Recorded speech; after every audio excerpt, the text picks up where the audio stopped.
Hi everyone and welcome to Paris Créa. I am Blandine and on this channel I love sharing every side of Paris, hidden gems, inspiring stories, cultural secrets, well, everything that makes me a big fan of this city over and over again.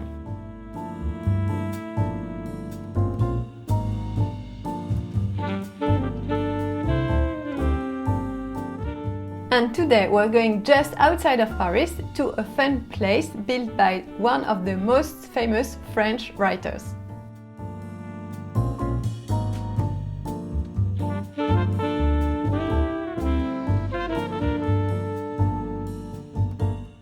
You might not know his name, but chances are you know his characters, the three Musketeers. He's the one who used in his book the famous quote, "All for one and one for all." He also wrote Le Comte de Monte Cristo, the Count of Monte Cristo, and today we're stepping into his castle named Le Château de Monte Cristo Castle, by his character.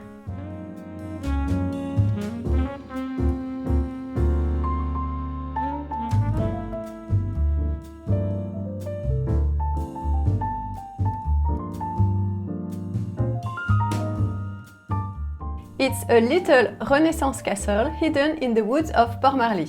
And visiting the Château de Monte Cristo is a fun experience as it brings you back to your childhood. Here in France, we all grew up watching cartoons or movies about Les Three Musketeers. We were following D'Artagnan as he solved mysteries, faced daring challenges, and relied on the loyalty and friendship of Athos, Porthos, and Aramis. Walking through the castle and seeing the references to these stories, you can almost feel that same thrill. And it's comforting to remember that teamwork, courage, and trust between friends can help overcome even the trickiest problems.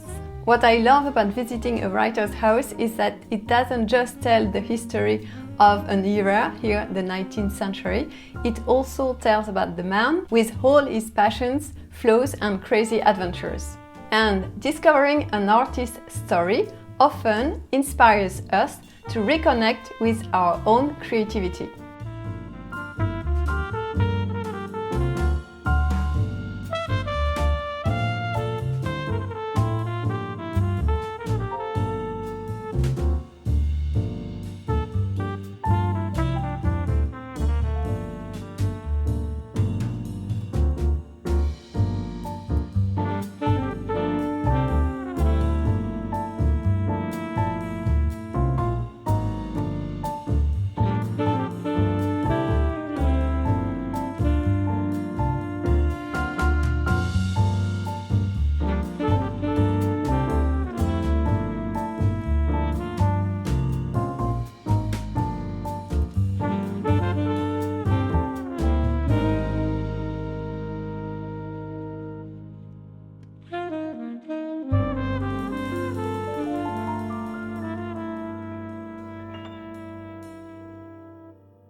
In 1846, when Alexandre Dumas was at the height of his fame and fortune, he decided to build this little castle, Le Château de Monte Cristo.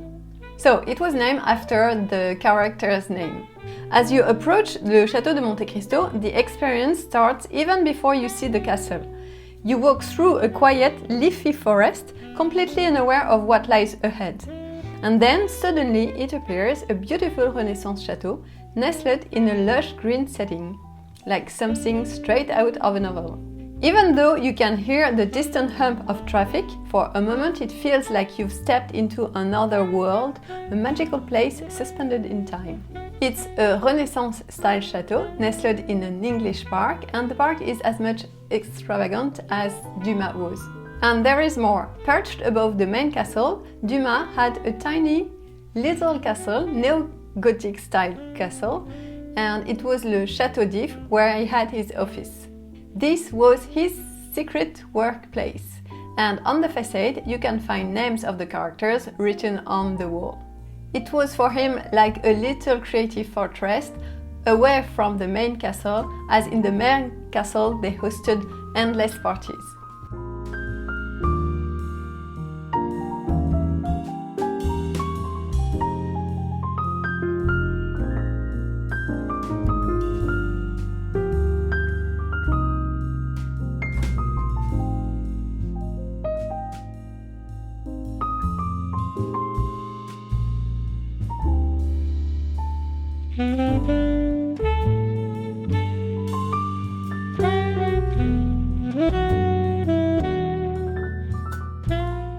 Inside the main castle, Dumas created a Moorish salon, and it was sculpted by Tunisian artists.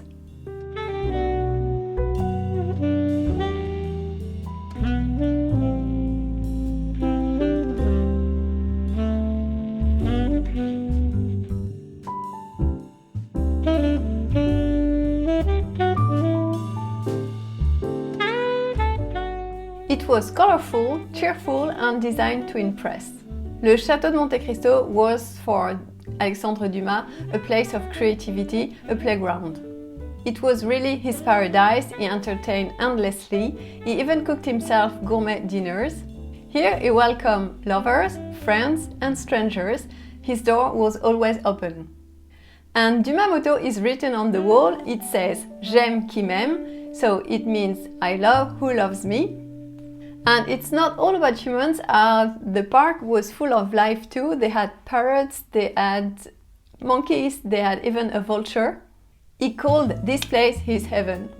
Let me give you some bio-infos about Dumas, as his life was as much adventurous as his novels.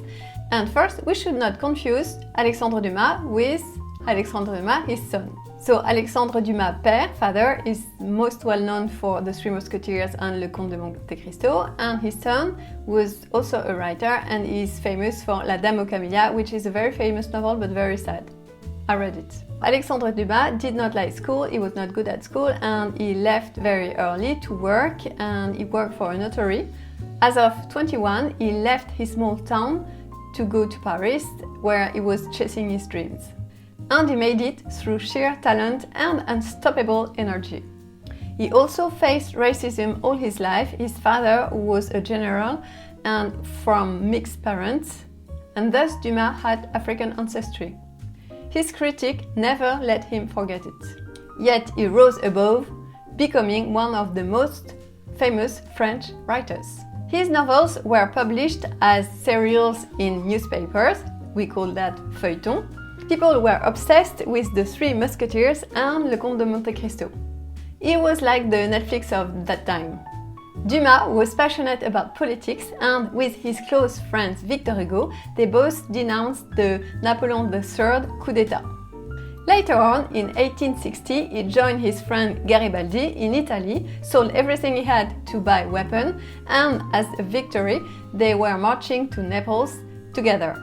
So that he became the director of Pompeii excavations in Italy. So, talking about a job U-turn, here we have a good one. From novel writer to excavation director in Pompeii. That was a good one. Last but not least, here is another fun fact. At the end of his life, Alexandre Dumas' last book was a cookbook. As a matter of fact, he was really a chef, and we could say he was a real foodie. The castle visit at Monte Cristo connects us to the stories he wrote, and so you would find D'Artagnan, you would also find replicas of Les Ferrets de la Reine or the necklace of the Queen. The story of the diamond ferret goes back much earlier to the reign of Louis XIII, as Queen Anne of Austria received 12 diamond studs, called ferrets in French, from her husband. When she gave some of them to the Duke of Buckingham, her admirer, it created a dangerous diplomatic scandal. This episode became one of the most famous moments in Alexandre Dumas' novel, The Three Musketeers, where the heroes raced against time to recover the diamonds and save the Queen's honor. As per the Queen's necklace story, it took place in the 1780s, just before the French Revolution, and a group of scammers tricked Cardinal de Rohan into believing that he was secretly helping Queen Marie-Antoinette. In reality, the Queen had nothing to do with the necklace, but the scandal ruined her reputation and made her appear extravagant and manipulative in the eyes of the people. And here is a twist in the castle story. It almost did not survive.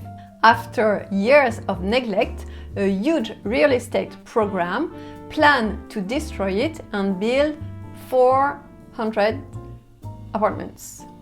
Thankfully, 3 towns the Port Marly and the two neighborhood towns, Marly-le-Roi and Le Pec, decided, with the help of the Society of Alexandre Dumas' friends, to maintain it and renovate it. So they saved it. Would you agree with me that Le Château de Monte Cristo is not just a house? I loved that it reminds us that creativity is not about perfection, it's about passion, living fully and generosity. Et voilà, if you enjoyed this little escape outside of Paris, I would be thrilled if you would leave a blue thumb up. And if you want to see the next one, feel free to subscribe. In the next one, I'll show you an exhibit which is called Rock Motel in a department store, and that was a fun one. Et voilà, I'll see you in the next one. And until next time, un pour tous, tous pour un.